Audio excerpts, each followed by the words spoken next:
Oh my God. I'm just going to feed the livestock dinner, and I saw the tail end of a snake going under a little fence. And even though it still makes me want to shit my pants instead of running away, I scooted around to the other side of the building so I can make a video. Because you know I love documenting life out here. And I'm peeking around to try to see this big snake. And oh my gosh, we were like, I don't know, a few inches from each other. And I looked at the snake and the snake looked at me and I said, ah, because I've been screaming a lot lately. And that snake just completely took off. Snakes still make me really uncomfortable, but whatever. They live out here too.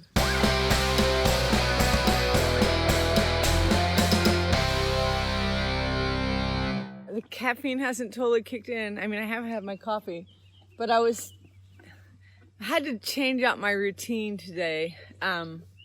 Yesterday was a really glorious day here at the ranch. We had a really nice dinner, and then we went out and shot guns. And if you're not into guns, I don't want to hear about it, whatever. I do target shooting, and it was so fun. It was just like a relief. I love the crack of the gun and the smell of the gunfire, and it was fun, you know. I didn't really hit any of the paper plates I hung up in the trees as my makeshift clay pigeons. But when we went out to the back pasture, somebody, I don't know who, and it doesn't matter, left that gate back there just cracked ever so slightly. I mean, certainly it didn't seem big enough for a 2,000-pound longhorn to go through, and I didn't notice it at all. So when we came back up to the front pasture, the cows and the donkey and the horse were in the back pasture, which is not where I want them to be. I don't want to get kicked by donkey. And I could not get them to the front pasture again. This is an ongoing problem of mine. And so I did the best I could to get them up, and they wouldn't, and the storm was coming in, and it was lightning, and I'm like, I got to give this up. I got to just wait and try again in the morning. I really didn't want them to get over to the neighbor's yard because the neighbors are really very nice about it. But, you know, my cows fuck up their garden, and you just want to, keep a good relationship. Anyway, so my routine changed up. I usually meditate in the morning, and I had to come get the cows first. Fortunately, everybody came up, as you can see, and that's good. But I still need to do my meditation. And so the metaphor I came up with is, you know, my friend Rack was here last night, and we just have these really long, deep conversations. Just dive right in. And I reached this point. Well, I was talking about how, like, in the mornings when I'm having a hard time, and to give you an example, like 3 years ago, like, was the worst. And I'd sleep, and it would be like such a relief to sleep. And then I would wake up in the morning, and as I would come to the surface, I would remember my suffering, and I would just loop right back into it, and just suffer. And it was like, it just was unbidden, or maybe it was bidden. But I find that mornings can be pretty tough. Like, I'll pick up whatever I was worrying about the night before, I'll pick up on it. And jumping back to my conversation with Rack, I reached this place where I was talking about regrets, or possible regrets, or, you know, things I've done that I'm questioning them now.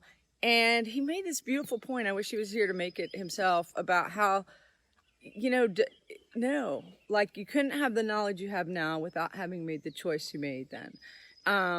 And I talk a lot about recovery work. I mean, we have this thing in recovery where we say we do not wish to shut the door on our past, or we do not regret the past or shut the door on it.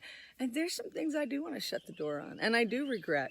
But I think the bigger message is, you know, learn from your choices that made you uncomfortable or hurt other people or hurt yourself, and use those to not do it again. Wait, wasn't I going to get to the metaphor? So this morning when I came out to get the livestock, I saw, you know, I looked at that gate again, and I thought, man, it was barely open. Didn't need to be open very much at all for these ginormous animals to get through. And I kind of think that's how my mind is. When I let the gate open just a crack, the shitty thoughts can come in. So I'm glad for the awareness of that. I'm going to practice shutting the gate, which is not the same thing as shutting the door. You can reach through a gate, and you can pet the cows or touch the thoughts. But there's a level of protection there. So I came to the surface this morning, and this shit that was bothering me started bothering me again, and I switched. I shut the gate. I thought about my conversation last night, and I felt a lot better. So how do you feel about regrets, or how do you feel about all the time we have to think, or I don't know, how do you feel about the mornings or cows, whatever you want. I would love to hear how it's going for you. Hey y'all, thanks a lot for tuning in. I hope you'll like and subscribe to my channel. And if you like this episode, I hope that you'll copy this link, share it with a friend, paint it on a wall, put it on your social media. That'd be great. Thanks a million. Take it easy.